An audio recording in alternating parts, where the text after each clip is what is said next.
Hi guys, this is Robin with All Things Heart and Home. Welcome back.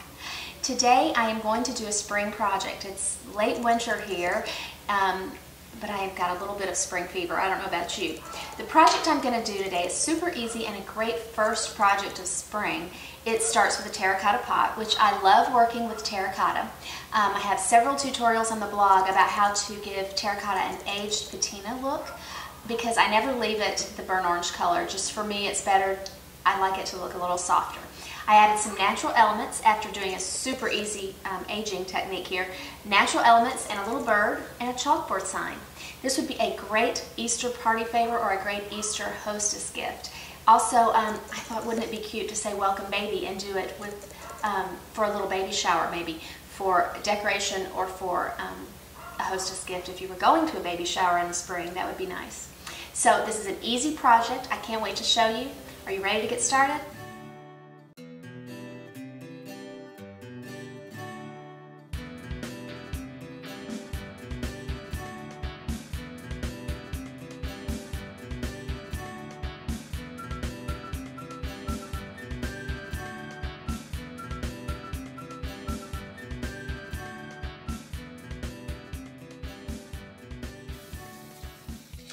We're taking our Martha Stewart white wedding cake is the color I'm using. Paint. I watered it down a bit, and we're just painting the pot. All right, we're just going to add a little green to this. Remember, we are going to be sanding. With the green, I am adding, can you see, I've just kind of got the green going in a little bit of white too, so it's not too green. I want it almost transparent.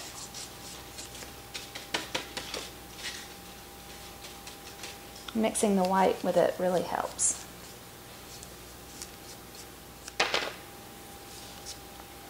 All right. Now we've got it like this. This is our first pass through. We are going to do a little more work on it to make it look much better. Going over this with a baby wipe.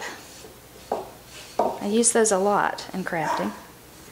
I'm going to go over this just to take some of the paint off. This is a little step I use before sanding. Just saves you from having to sand so much. It's starting to take on an aged look.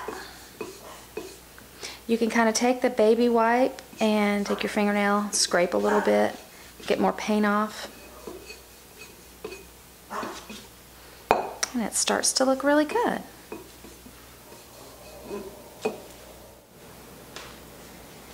If you see a spot or two that just looks too green, you can just add, almost in a dry brush fashion, a little more white just to that one area, and then really quickly take the baby wipe gently back over it, and you're just going to soften that green. And you kind of mess around with this until you get it just like you like. Something that is pleasing to your eye.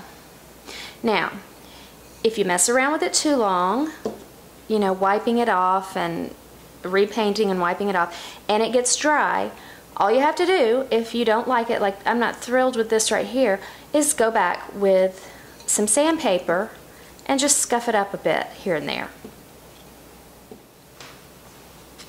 Alright, just to show you how it would change the appearance, I'm going to scuff up a little bit of this with sandpaper. A little bit of green right there. I want to show some terracotta through. Actually, that's a little too white for me, so going back over that.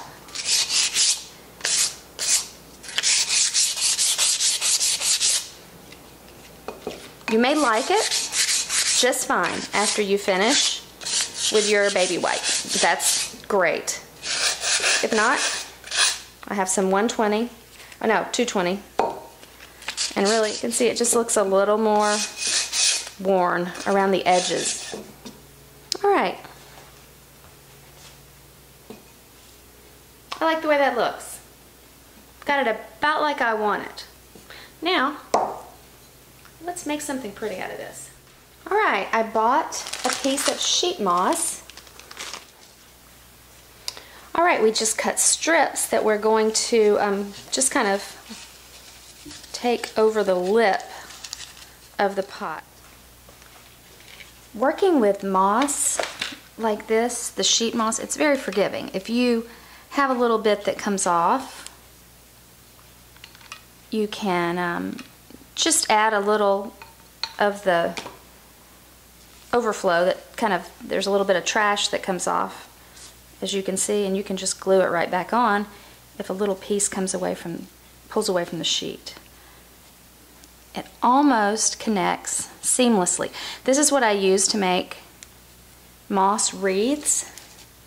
On top of grapevine wreaths, you add some moss, sheet moss, and oh, it's so pretty, and it's super easy. Just cut it in strips and wrap it around.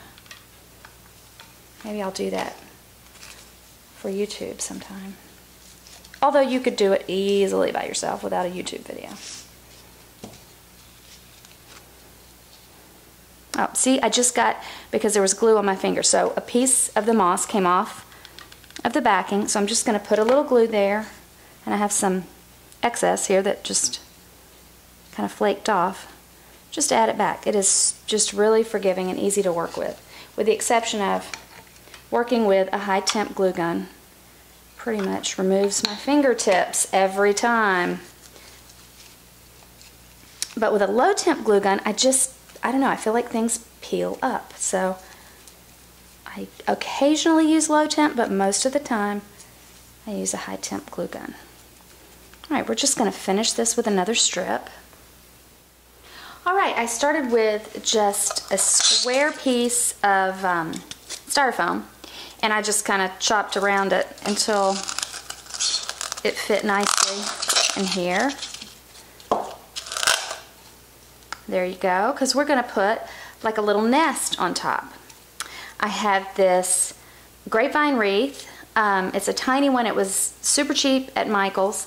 I'm going to just kind of fit it on the top and glue it down. You don't have to glue the styrofoam if it's fitting well in there. It's just fine.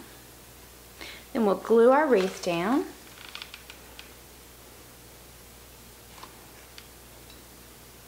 We're just doing layers.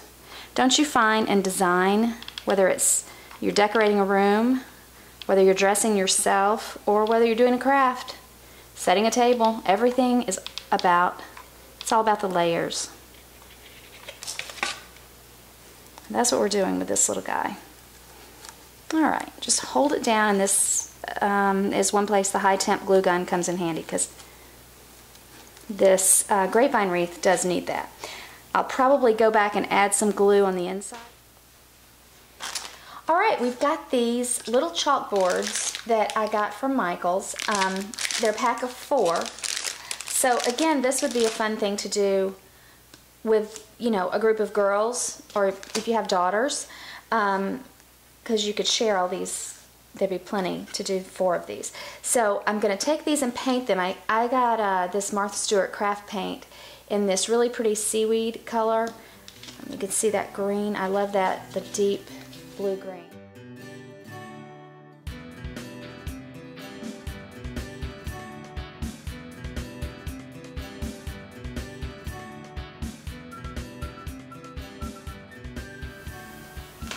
Alright, I got this straw filler in the floral design section at Michael's, and I'm sure other stores have it as well.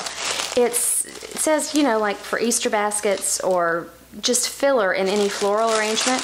I'm going to make bird's nest out of it. I wanted them brown. It's the color that I needed, and it's the right consistency. I pulled it out, and it was just kind of in a wad, and all you do is just shape it. Push it down in the middle, shape the sides, kind of, you know, hold them, squeeze them in, and it really does squeeze right into a little nest. Now, if I were going to leave this out on the table by itself, that would be, you know, it's probably going to end up a mess. before the season's over. But I'm putting it inside my clay pot. So it's got a lot of support from the side, and I'm not going to have to worry about it coming apart at the bottom. So it's just perfect for that. I'm going to take my glue gun and do some little dabs of glue around the outside to just get the nest to stay, so it stays intact, so my granddaughters don't come and jerk it out of there to play with. So anyway, I wanted to tell you that. I just added a little moss just to give it a little difference, contrast between the brown and the brown. All right, I painted with my Martha Stewart, what is it called, seaweed. I painted a balsa wood little stick. They're like 99 cents or $1.20 or something at the craft store. They're flat, which I thought would be a lot easier to mount the little chalkboard that I've got.